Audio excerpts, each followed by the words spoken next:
You think you're living in the future? You're not. Your body doesn't know what year it is. Somewhere behind your eyes, a piece of tissue the size of a walnut is still running software from 300,000 years ago.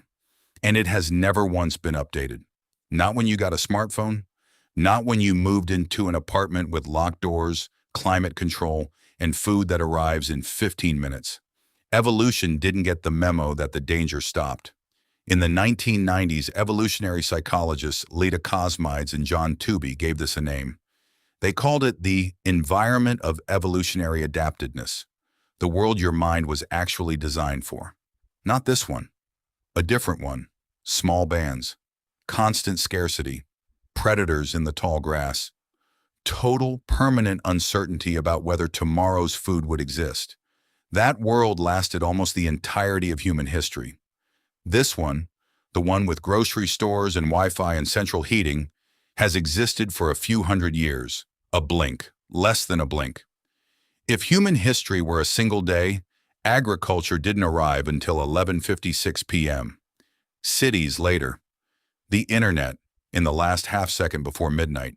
Your brain doesn't know any of that happened.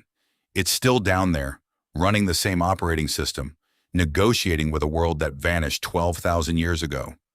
You are not living in your world. You are living in a museum exhibit, and nobody told the exhibit. Here's what that actually looks like, in practice, in your actual life. You crave sugar and fat because, for 300,000 years, calories were rare, and starvation was one bad season away.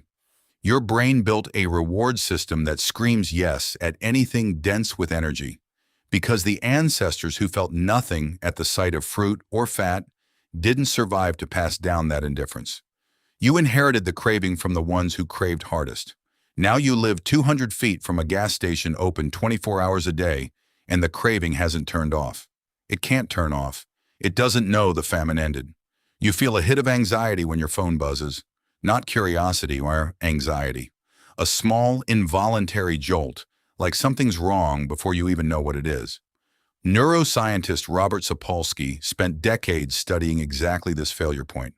Your amygdala, the part of your brain responsible for detecting threat, cannot tell the difference between a predator and a notification.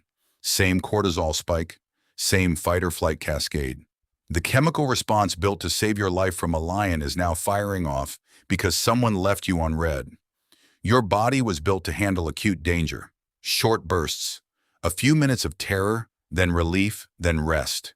Instead, it's marinating in low-grade alarm for 16 hours a day, every day, for your entire adult life.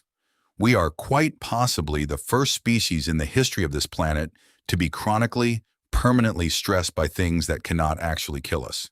Think about that for a second. Not danger. The idea of danger, an email, a red bubble, a slightly cold text from someone you love, your ancient alarm system, still fully operational, still convinced it's protecting you from something with teeth. Now here's where it gets stranger. This isn't a malfunction. That's the part that should unsettle you. Your anxiety, your doom scrolling, your inability to sit still in silence, none of it is your brain breaking down. It's your brain working exactly as designed, just designed for a world that isn't here anymore. Evolutionary biologist Randolph Nesse calls this the smoke detector principle. A smoke detector that goes off constantly, even when there's no fire, is still doing its job, because the cost of a false alarm is mild annoyance, but the cost of missing one real fire is death. So evolution didn't build you a brain that's accurate. It built you a brain that's paranoid. On purpose. Every single ancestor who survived long enough to have children was by definition one of the anxious ones. The ones who heard a rustle in the grass and ran, even when it was just wind, 99 times out of 100, outlived the ones who shrugged it off. Evolution doesn't reward calm. It rewards paranoia that happens to be right often enough. You are the 100th generation of the ones who never relaxed, and you inherited the alarm without inheriting the fire. E.O. Wilson, one of the most decorated biologists of the 20th century, put this into a single sentence that should probably be tattooed on the inside of every phone screen on Earth. We have Paleolithic emotions, medieval institutions, and godlike technology. Sit with that structure for a second. 3 layers stacked on top of each other, none of them from the same era. Your legal systems, your marriage customs, your ideas about honor and shame, largely medieval or older. Your tools, nuclear power, artificial intelligence, satellites that can read a license plate from orbit. And underneath all of it, holding the whole tower up, the same emotional wiring that got a small ape through the African savanna.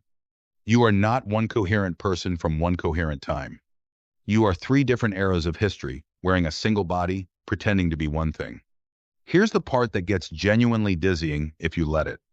Every institution humans have ever built, money, cities, nations, the entire architecture of civilization, is a structure erected on top of unmodified ape emotions. We didn't wait for our brains to catch up before we built skyscrapers.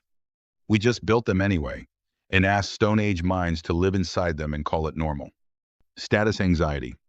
In a hunter-gatherer band of maybe 50 people, your social standing determined whether you ate, whether you mated, whether you survived a hard winter.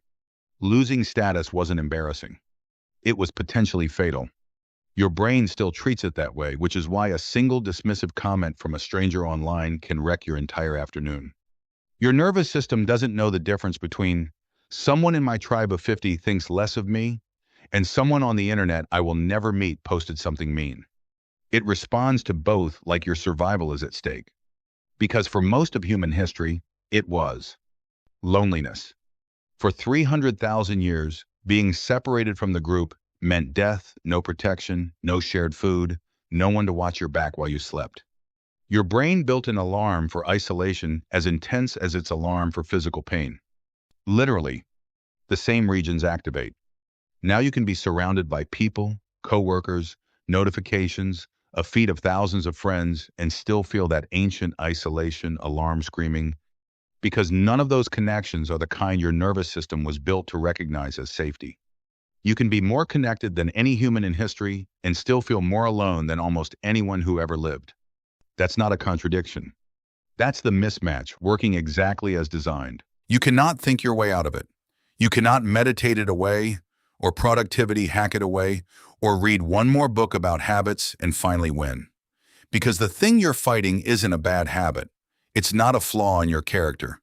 It is 300,000 years of selection pressure, sitting quietly at the base of your skull, older than language, older than fire, older than the idea of you as a self-improving individual with willpower and choices. You are negotiating every single day with a hunter-gatherer who does not believe any of this is real. It does not believe the food is safe. It does not believe the danger has passed. It does not believe you are actually finally safe. It has never once believed that. Not on your best day, not in your own bed, doors locked, phone charged, nothing wrong. It doesn't care. It was built for a different planet, one with teeth in the dark and strangers who might kill you and food that could run out tomorrow. That planet doesn't exist anymore. But nobody told this part of your brain. So here's the question nobody wants to sit with. If your emotions, your fears, your cravings, your entire felt sense of what's urgent and what's safe, all of it, were built for a world that's gone, then what exactly are you responding to right now? When you feel that jolt of anxiety at 4 a.m., when you feel that hollow ache of loneliness in a room full of people, when you feel that pull toward the phone, the sugar, the validation, the urgency, is that you?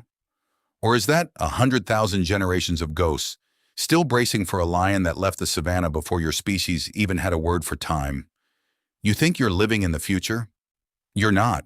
You're standing in a museum behind old glass, still running old code, and the exhibit has never once looked up long enough to notice it's an exhibit.